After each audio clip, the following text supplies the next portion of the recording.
Hey everyone, this is Dan. Welcome to this video. Today we're going to be talking about how to get into your first bar chord. Now I recently did an online lesson with a student and one of the main things we were talking about is how to start playing bar chords. And at the start they were just trying to play the chord and it was quite disastrous, as it usually will be.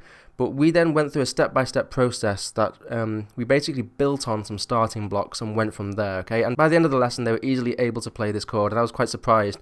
I didn't think we'd actually have them playing it nice and clearly in that short of a span of time. Okay, so what is a bar chord? Basically, when you play all your open strings, they are the notes they are because the nut at the bottom is, where the strings are ending. The nut is causing the note of the strings to sound, okay? When we play a bar chord, we're using our first finger as an artificial nut, okay? So these notes become these, okay? And so on.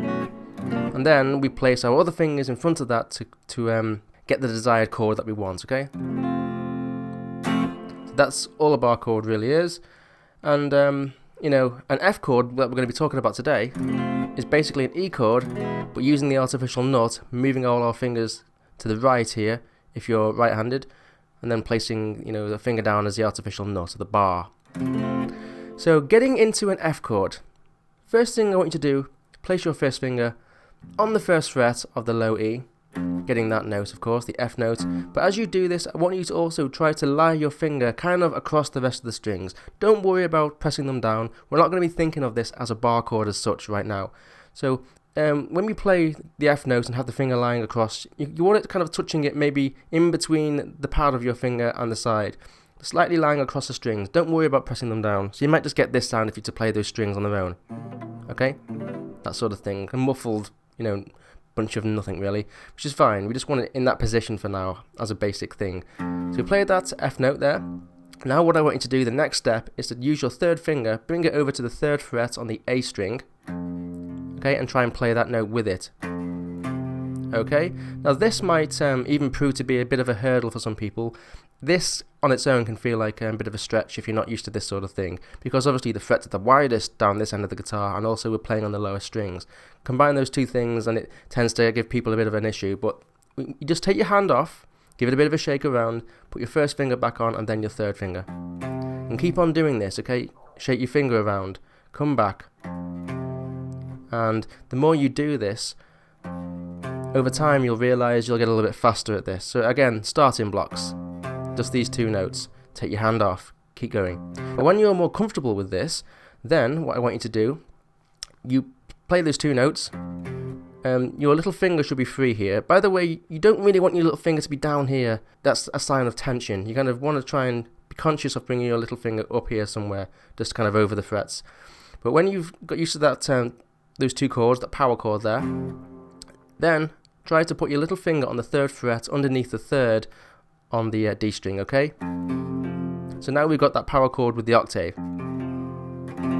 Okay? Again, take your hand off, give it a bit of a shake around. If you're feeling any tension or aching, just give your hand a rest for a couple of minutes, come back to this. Again, play the first two notes.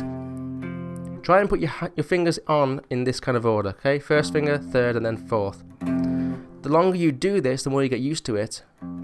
You'll get more, it'll get faster basically, and you can be able to do this pretty quickly.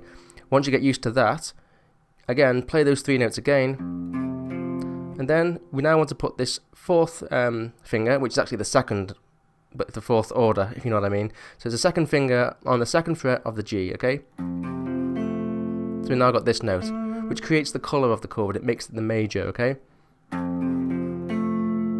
Take your hand off, give it a shake around again, and then just, again, play that. So when you're comfortable with that, playing those four notes, again, keep playing it until you get into this faster and faster. Then we can begin to apply some pressure with this first finger, okay? Pushing it down onto these strings. So basically we want to make sure the top two strings at least are pushed down here, okay? Again. So another exercise I want you to do, by the way, something I didn't mention, which I will mention now, when you put your first finger down, when we're doing all of this, we want to make sure the thumb is right at the back of the neck, okay? Right at the back. You don't want your thumb over the top, make sure it's at the back. The reason why is because when we're playing these chords, we want to have the feeling that we're pushing in our fingers in against the thumb, okay? The thumb is is what's pushing our guitar neck back into the fingers. It's like a point of leverage, or whatever you want to call it. You're pushing the actual neck with the thumb into the fingers. Otherwise, if your thumb's up here, which was what was happening when I was teaching my student, they were trying to push in the strings, but they weren't getting much, ability to push, because they weren't pushing against anything really. The thumb was over the top. So I said, push the thumb back, push into your thumb. Okay, your wrist will be at the bottom. It'll be kind of at this sort of angle. Okay, underneath. I wouldn't say a right angle, but somewhat getting close to that. But it'll be right underneath the neck, pretty much. Again, make sure your fingers are kind of, especially when you're starting out, make sure there's a gap between all of your fingers. Another exercise you can do is just take the bar on its own, okay? Just take the bar on its own and just practice with your thumb at the back of the neck, pushing into it. Try and get in all the notes to sound out nice and clearly. You can play them one by one as well.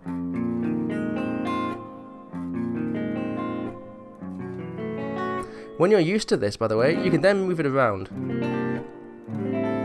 And it might even feel easier up here sometimes, because there's less tension in the string in the middle. By the frets there can be a little bit more tension, but the string will be a bit closer, but it'll be less of a stretch anyway.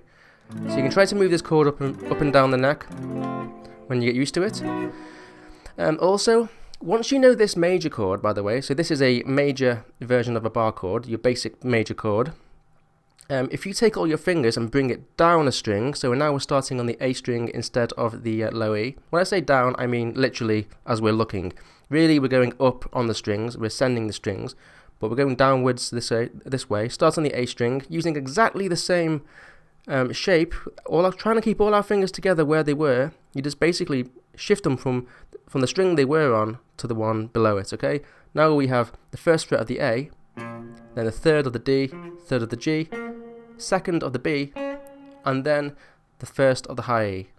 So this is the same shape as that, just like you would go from an E to an A minor, But now we're playing the minor version underneath.